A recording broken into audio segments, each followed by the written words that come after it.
Section 7.3, Special Products of Polynomials. A product is just the result of a multiplication problem. So any of the problems that you're going to see here could be solved by using the FOIL method, the fake Punnett square method, the vertical arrangement, the distributive property, any of the methods we talked about in the last section for multiplying polynomials. But these are three special products, so we have shortcuts to immediately jump to our answers after seeing the original problem. Now this first one is a plus b squared, which it might be easiest if we write it out as one set of parentheses, a plus b, times another one, a plus b, because after all, that's what squared means.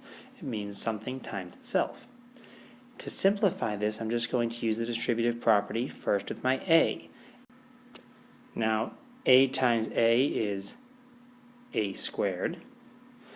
A times b is plus ab. Now I will distribute my b to the other terms in the second polynomial. B times a is ba, or I can rearrange that to make that ab. And then finally, b times b is b squared.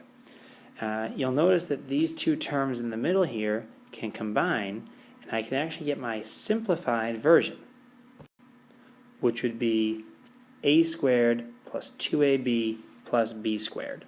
And that's a nice formula that we can jump to right from this, regardless of what a and b are.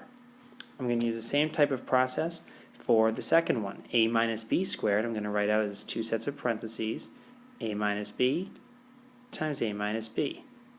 Once again, use the distributive property. A times a is a squared.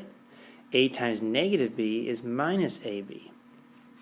Now when I distribute, I have to make sure I distribute the negative along with the b.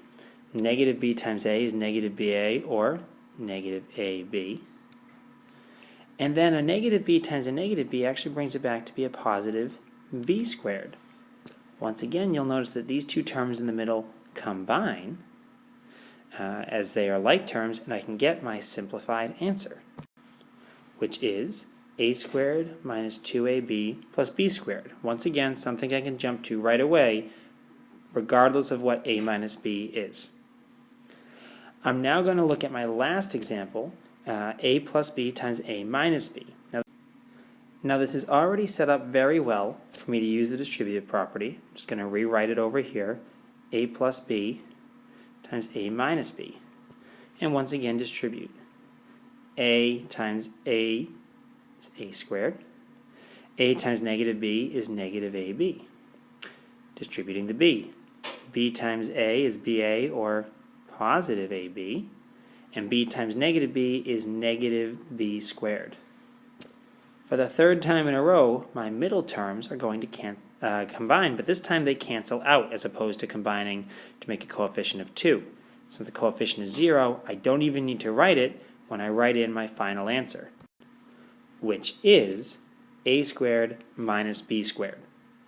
Now, these are the three special products of binomials that we're going to look at. We'll eventually look at other special products that involve some trinomials, but for now we're looking at multiplying two binomials that are the same, either a plus b or a minus b, or two binomials where they're the same numbers or expressions, but one is being added, one is being subtracted.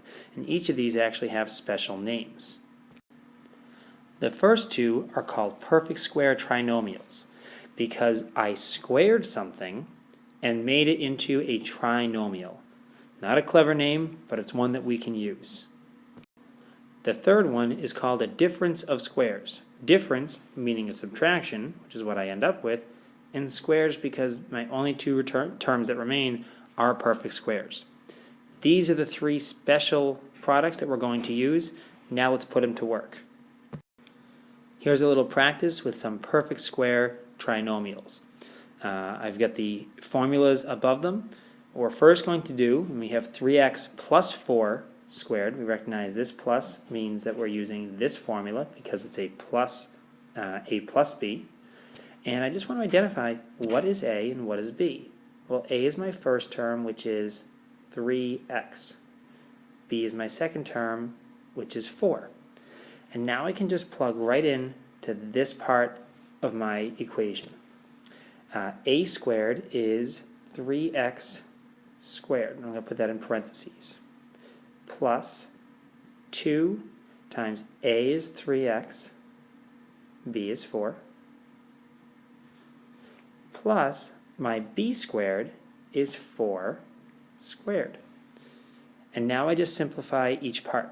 3x squared is 9x squared, because that's 3x times 3x. Plus, multiply 2, 3x, and 4 is 2 times 3x is 6x, times 4 is 24x. And finally, 4 squared is a positive 16. And if we've done this correctly, we won't have anything left to combine. That's going to be our final answer. Same process on the right when we have a minus to begin with. We have a minus, we're going to be using this formula here, the a minus b squared. Once again, I'll first identify my a, which is 5x, and my b, which is 2y. We don't need to identify it as a negative 2y because we're using a minus b. So we're saying we're subtracting b. We already accept the fact that it's going to be negative. My b is just 2y. Now let's plug into our formula. That's going to be a squared, which is 5x squared, minus 2 times 5x times 2y. My a and my b. Finally, plus my b, which is 2y, and I need to square that. 5x squared is 5x times 5x, which is 25x squared. Multiply everything else in that middle term. Negative 2 times 5x is negative 10x, times 2y is going to be negative 20xy. Even though they're not like terms, I can multiply them. I just can't add them or subtract them. And finally, I have 2y multiplied by itself, which is going to give me a positive 4y squared. And that's my final answer for this one. It's a lot shorter than using FOIL or any of the other methods, and it's a nice shortcut to get to our answer pretty quickly. Here are 2 practice problems for you to try. Pause the video, try them out by yourself, and then resume the video so that you can see the work and the final answer. Alright, and so here are your final answers. On the left, we end up with x squared plus 10x plus 25, and on the right, we get 4x squared minus 12x plus 9. Feel free to pause the video, double checking your work if you got something different. Now we're going to move on to the difference of squares. This is where you have the same 2 expressions in each binomial, but in one they're being added and in the other they're being subtracted. So we have t plus 5 times t minus 5. Just like before, I can identify my a, which in this case is t, and my b, which is going to be 5. And now it's just a matter of plugging into my formula, which is a squared minus b squared. So I'm going to get t squared minus 5 squared, keeping my parentheses. And now I'll just do that out. Well, t to the second power is just t squared. 5 to the second power is 25. Wow, amazing how quick that works. And we showed on the first page why it works. We don't need to do out the FOIL or the distribution property every time. We don't need to worry about that. Let's try it again on the right. In this case, you'll notice that I'm starting with my 3x minus y instead of starting with my plus y. It doesn't make a difference. Because multiplication is commutative, I can still identify my a to be 3x and my b to be y. And now I'm just going to plug in to my formula. 3x squared minus y squared.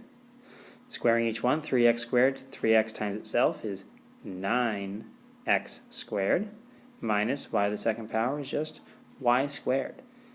Both of these result in differences, meaning subtractions, of perfect squares. T squared and 25 are both perfect squares. 9x squared and y squared are also both perfect squares. And that's how easy this one is. It's really nice.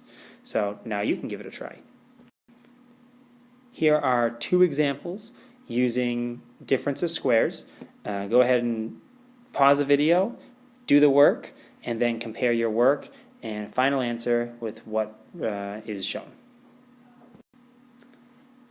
Alright, and here we see our two answers, x squared minus 9 and 4x squared minus 9y squared. Now, going forward, you don't have to write out what a and b equal each time. If you can jump right to your answer, that's fine. These are designed to be shortcuts. I just put them in here for now as something that will help us learn what the formulas are and how to apply them. But as long as you can use them, that's really what's important.